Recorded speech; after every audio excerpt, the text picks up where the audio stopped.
Kia ora, e ngā mana, ko hui mai nei ki tēnei rorohiko, ki te kōrero I ngā whakaaro, ka nui te aroha. Well, Shai, day 2 of lockdown. How's it up there in Auckland? Yeah. I think much the same, though people kind of have to be more in their houses today. They don't get the morning spurt of excitement. So I think now it's just down to what the hell's going on and what happens next. Yeah, it looks like a beautiful day up in Auckland. It is. It really is beautiful. And obviously you're showing off your sunshine as well, Geoff. So was that to compete with us? We don't get many days like this in Wellington, so I thought I'd go outside just to celebrate. But hey, 13 new cases. I mean, this is looking like a fairly serious outbreak, huh? Yeah, definitely. And as they made clear in the press conference today, those numbers are only going to continue to grow. So because we don't know the source yet. So no, that's right. They have no idea basically where this started. So even if they contain it, which we hope happens ASAP, where did it come from and how do we stop that happening again? So what does this mean for the announcement tomorrow, Shai? I mean, there's Cabinet COVID committee is meeting tomorrow. What do you think we can expect? Well, with numbers only continuing to grow, I don't think Auckland can expect to get out of level 3 anytime soon. Yeah, and I mean, Dr. Bloomfield did talk about how he thought that Auckland was the locus of this, but we do know they've travelled to Rotorua, Taupo, the Waikato. So, I mean, should those areas be getting ready for lockdown too, or what do you think? It's a really fair question. And Dr. Bloomfield today was talking about how from previous experience that they didn't get a lot of spikes from just casual contact, so people going in and out of restaurants and things like that. So that was how he explained that he was not as concerned about locking down those areas. But again, if we don't know where this started, it's almost surprising that a more cautious approach wasn't taken, but I assume they have their reasons and there's perhaps more investigations to be carried out. I think I'm losing the sun down here in Wellington, aren't I? Look, I'm just going to lean back so I can stay in it a few moments longer. The one good day you guys get. Okay. But that obviously brings up the issue of contact tracing, right? I mean, it's great. It's great. Firstly, I'm going to come out of the sunshine. It's great. Firstly, to see that about 1 million Kiwis have downloaded the government's contact tracing app so far. That's really awesome. Good response. But and like 160,000 of the last 48 hours. Yeah, it's awesome. And let's hope that people, are sort of shaken out of their complacency now to make sure that they keep using it. But there really was a missed opportunity with this over the past, 100 days. And in fact, we knew that the pandemic was outside the country. We knew it might get back in, but we weren't really preparing ourselves for that through good contact tracing. You're right. And as you say, it is a complete missed opportunity, really, because we could have been in the habit of this. We could have been forming great habits around, recording our movements, which even when people have been suggested to do it, that hasn't happened.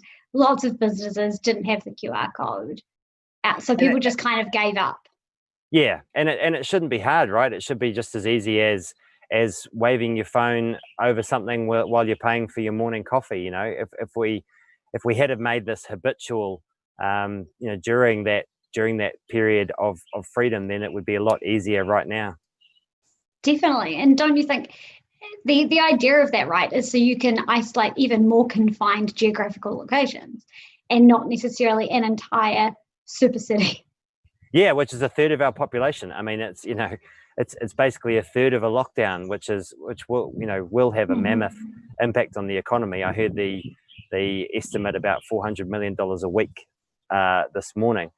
So it's, you know. So what do you think then, Geoff? Because I actually wanted to ask you about that. They've obviously said that, the wage extension subsidy is still available for businesses who didn't meet the criteria before, but now probably will.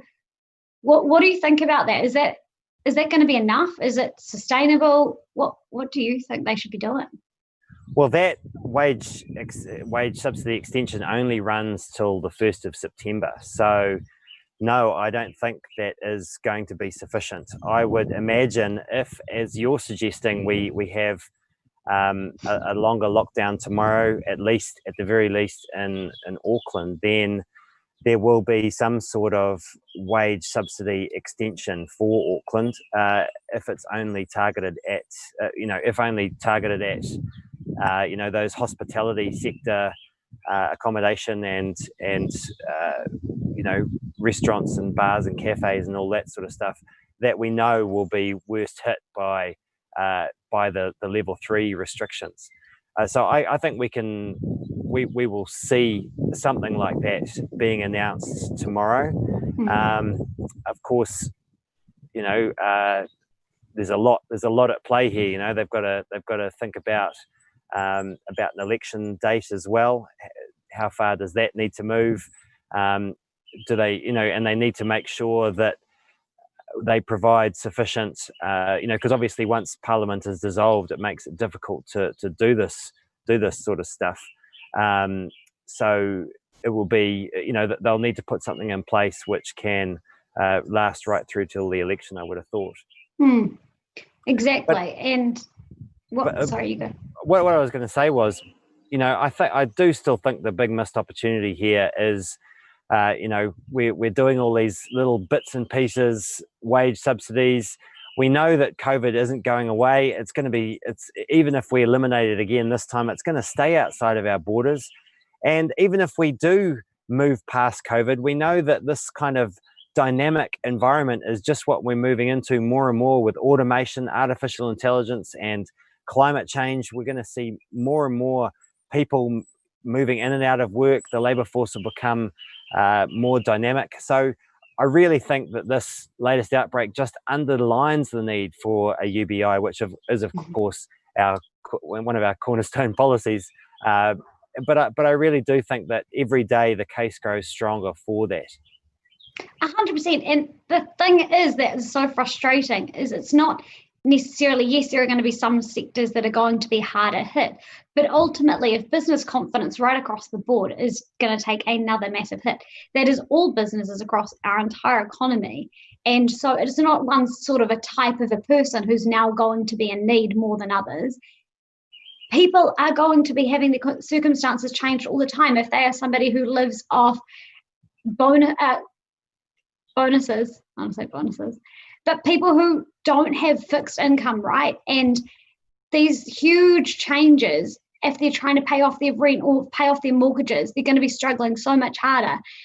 It's the stress of the prospect of that alone is huge. And a UBI would just take that tiny bit of the sting off, that you've always got that little safety net that you can fall back on, and you don't have to go and beg to WINS or MB to help you out in and out of these times. Yeah, and the government certainly does have the room to do this. Now, I don't know if you saw yesterday, but the Reserve Bank has extended the amount of money that they're prepared to borrow. They're prepared to lend the government effectively. So the idea that a UBI is unaffordable. Of course, it's totally affordable with our tax reform as well. We're proposing a 33% flat tax rate. But if the government just wanted to keep taxes the same and use this as a stimulus, I mean, there is plenty of room for them to do that within the armory, effectively, that the Reserve Bank is handing to them by saying that they're willing to lend them up to $100 billion. That was the news that came out yesterday. So that's up from 60 billion. And they previously had capped the amounts that they were prepared to borrow, to lend the government, sorry. They had only said in the past that we will lend you 50% of the total. So in other words, they will go dollar for dollar with the private sector in terms of lending to the government, but they've said they are willing to scrap that as well. So there really is lots of fiscal room for the government to move here. I'm expecting, quite a big response from Grant Robertson tomorrow afternoon. I don't think he's played it pretty conservatively thus far. I don't think he's going to do anything radical like a UBI, but I really do think he should, because it is the fairest way. It is the fairest way to move forward. I know so many people who haven't lost their job because of COVID, but they have lost their job regardless. And why should they be, why should they be penalised as a result of this? Why should people be penalised if their partner is working and and of course they can't get the benefit as a result of that? There's all sorts of, whenever you set up a targeted welfare system like we've got now, there's all sorts of stories that fall through the gaps. And probably the best example is students, right? Like, students have really been hammered by all of the changes that we've seen this year with COVID, and a UBI would basically give them all the universal student allowance. That's exactly right. I don't think, and it's all students, it's postgraduate students as well, who have been completely ignored for years now. So it's just this huge wraparound of financial support that people need, especially at this time. I mean, at all times, but especially now. So that's huge. So that extra $40 billion effectively available to the government, right? Should they want to draw down on the full extent of what's being put on the table? Absolutely. And so do you think we might see Grant be less conservative and look to do something at least like a helicopter payment if this carries on for another 2 weeks? It's I know really, that's not the answer to everything, but it would be sort of step one, right? It would be, a helicopter payment would be step one. But look, I think, we've seen time and again that ultimately both Grant Robertson and Jacinda are pretty conservative, and it's the old political game of, Labor just needs to be slightly to the left of National to appeal to all their fans, and National needs to be slightly to the right of Labor, but pretty much they're close. They're close on a lot of things, and except for the rhetoric, in terms of policy, that's where they tend to play. So I think ultimately Grant will probably play it quite conservatively tomorrow, but hope reigns eternal. It really does. And the only other thing I was wanting to ask you about, Geoff, is I don't know if you saw the protest, going back to immediate issues. I don't know if you saw there was a protest in Whangarei about the lockdown and the new alert levels put in place. And kind of this feeds back into a bit of what we chatted about yesterday, where there's a lot of this fear mongering going on, and a lot of people are, to be fair, rightly concerned, and always rightly concerned to ask questions as to their rights and how their rights are being protected. And so it's a really fair enough and understandable starting point, right? Absolutely. And, I agree with the starting point to a lot of these sorts of conversations.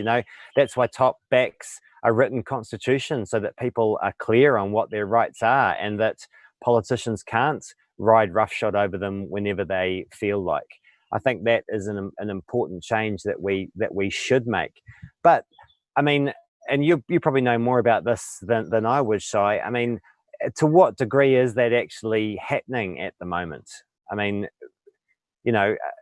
are our rights really at threat? So the current rules, or the orders under the new legislation that was passed a couple of months ago, went under rigorous analysis by the Ministry of Justice to literally answer that question. Okay, we can see that rights are going to be impacted, but is that going to be justified? And they said that it is. It reaches the right balance, because ultimately I think every single Kiwi, wherever you sit on the spectrum, can agree that we want to keep everybody safe. And so rights can only be limited to the point that people are being kept safe, and no more than that. And so these orders are made within that framework, and so the balance is there. But so I don't think that, all things considered, we are having this undue encroachment on our rights to keep people safe. I think the balance is appropriate. But there's a lot of misinformation going on out there, which feeds to this idea that something more untoward is going on when that just isn't borne out in the evidence or logic.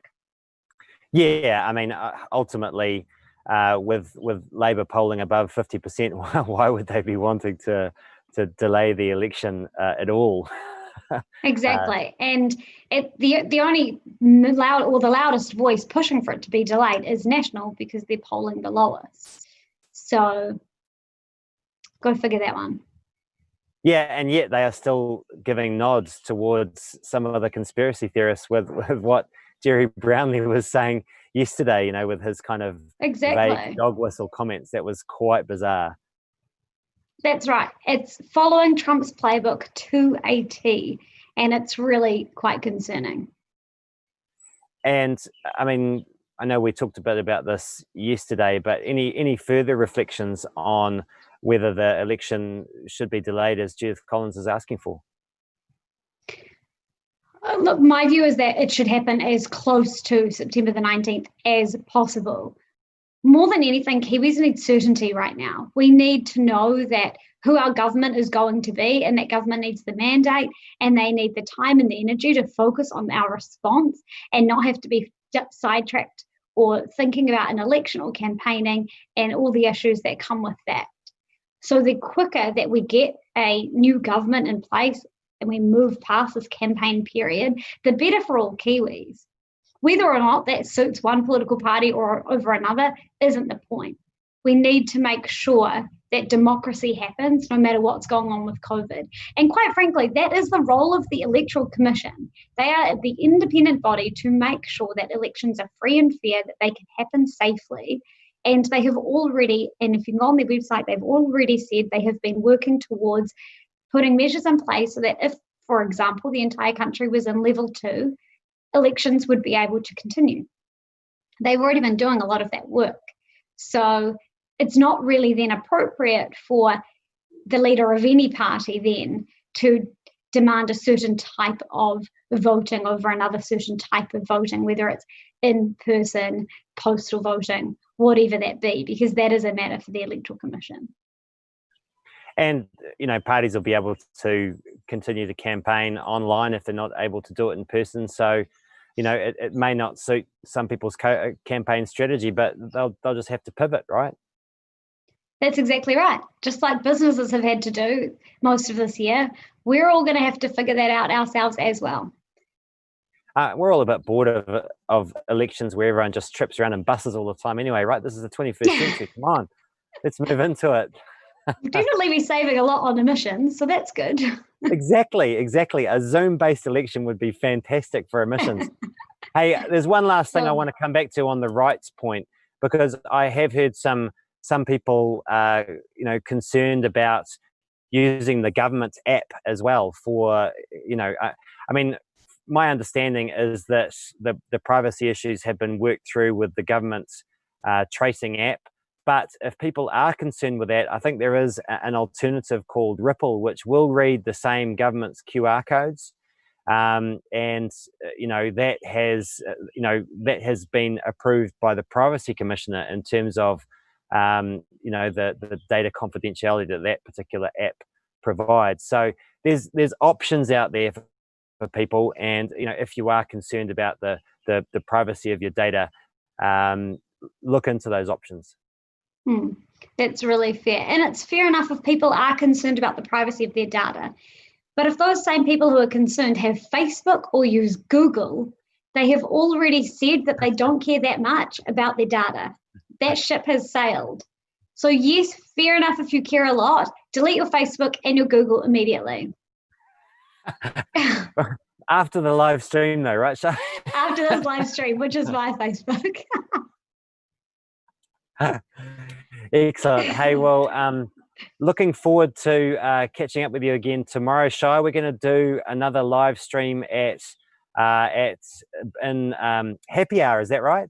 Yeah, happy hour 4:30 tomorrow, and it will be here on Facebook again, and we'll have like a Q&A up, and people can jump on with any questions or topics that you want us to cover, and it will just be a good way to touch base with everyone, because it's obviously been a few weeks that we've done a proper sit-down Q&A with all of you. So make a little cocktail and be ready with your questions at 4:30. We'll be answering your questions, so feel free to put those through tomorrow. Looking forward to that.